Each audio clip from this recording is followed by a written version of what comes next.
ጤና ይስጥልኝ የፈጠነ ሚዲያ ቤተሰቦች በሀገር ውስጥና በውጭ ሀገር የምትገኙ ኢትዮጵያውያን በሙሉ እንደምን ቆያችሁ? ወቅታዊ እውነተኛና ፈጣን መረጃዎችን ወደ እናንተ የሚያደርሰው የፈጠነ ሚዲያ ነው። ዛሬ ዕለታዊ ዜናችን በእስራኤልና በሶማሊያ መካከል የተፈጠረውን አዲስ የዲፕሎማሲያዊ ውጥረት፣ በአምቦ ከተማ ነዋሪዎችን ሲያሰቃዩ የነበረው የቡድን ጥቃትና ተያያዥ ጥርጣሬዎችን እንዲሁም በምስራቅ ጉራጌ ዞን በመንገደኞች ላይ የተፈጸመውን ዘግናኝ ጥቃት የያዙ መረጃዎችን ይዘን ቀርበናል።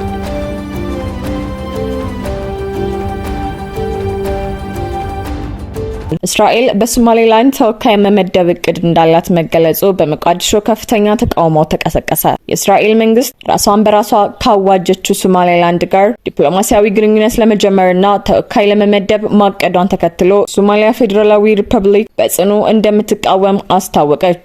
የሶማሊያ የውጭ ጉዳይና ዓለም አቀፍ ትብብር ሚኒስቴር ትላንት ባወጣው መግለጫ የአገሪቱን ሉዓላዊነትና የግዛት አንድነት በግልጽ የሚጥስ ቀጥተኛ ጣልቃ ገብነት ሲል ፈርጆታል። ሶማሊያ የተባበሩት መንግስታት፣ የአፍሪካ ህብረት፣ የአረብ ሊግና የእስላማዊ ትብብር ድርጅት በጉዳዩ ጣልቃ እንዲገቡ ጥሪ አቅርባለች።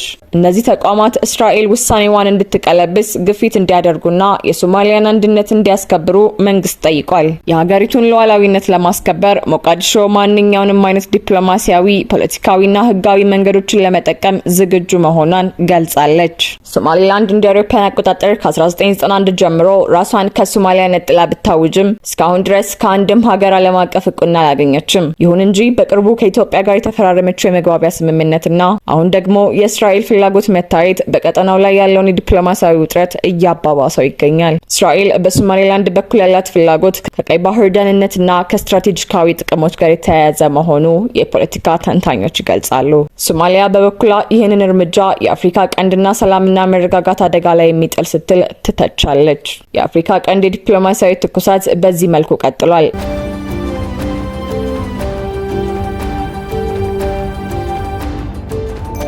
የአምቦ ከተማ የማፊያ ቡድን ጥቃት በቁጥጥር ስር መዋል ወይስ የህዝብን ቁጣ ማቀዝቀዝ ስልት?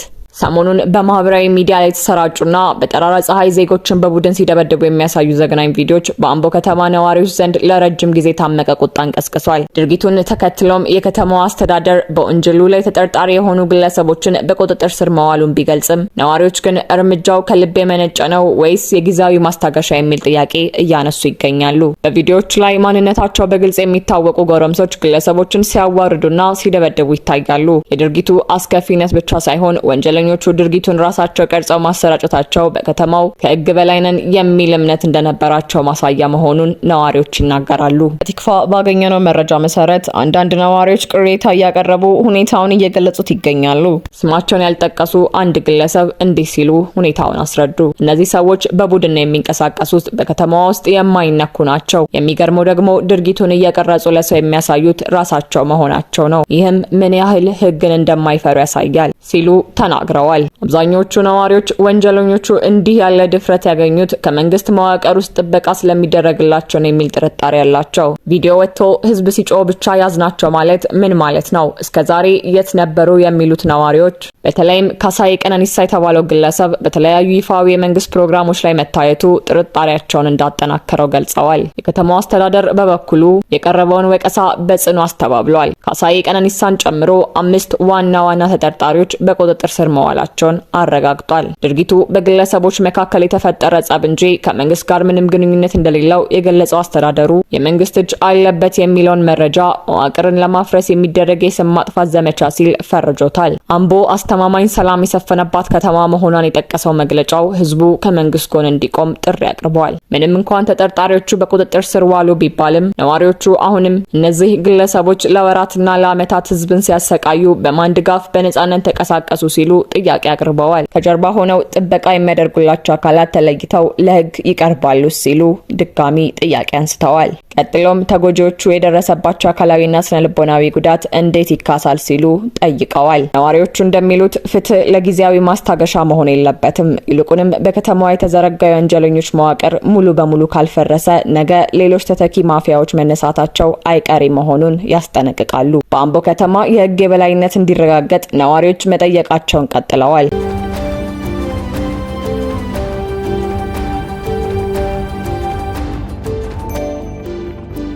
በምስራቅ ጉራጌ ዞን በጸጥታ አባላት ላይ ተፈጸመ ጥቃት። በምስራቅ ጉራጌ ዞን ሶዶ ወረዳ ላይ ልዩ ስሙ ቀሬ ተብሎ በሚጠራው አካባቢ ታጣቂዎች በከፈቱት ጥቃት 3 የመንግስት የጸጥታ አባላት መገደላቸውን የማዕከላዊ ኢትዮጵያ ክልል ፖሊስ ኮሚሽን አስታወቀ።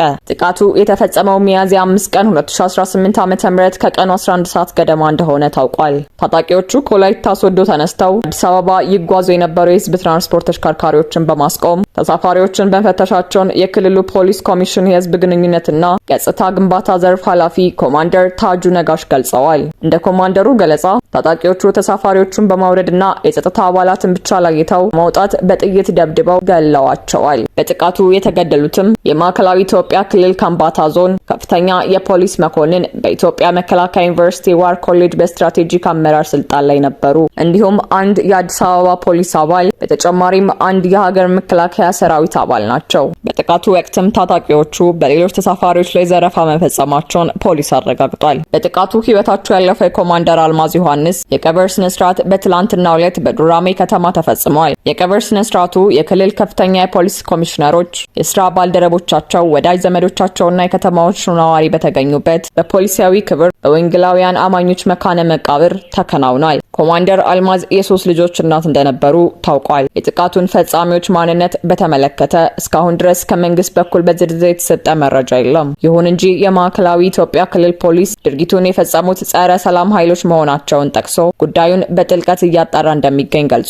ይህ ጥቃት በአካባቢው ያለውን የጸጥታ ሁኔታ አሳሳቢነት ዳግም ያመላከተ ሲሆን በተለይም በመንገደኞች ላይ የሚፈጸሙ መሰል ጥቃቶችን ለመከላከል የመንግስት መዋቅሮች ትኩረት እንዲሰጡ ነዋሪዎች እየጠየቁ ይገኛሉ። ለዛሬ የያዝናቸው መረጃዎች እነዚህን ይመስሉ ነበር። እኛም የነዋሪዎችን ስጋትና የመንግስትን ምላሾች ተከታትለን የምናደርሳችሁ ይሆናል። መረጃዎችን በቶሎ እንዲደርሳችሁ የፈጠነ ሚዲያን ሰብስክራይብ አድርጉ።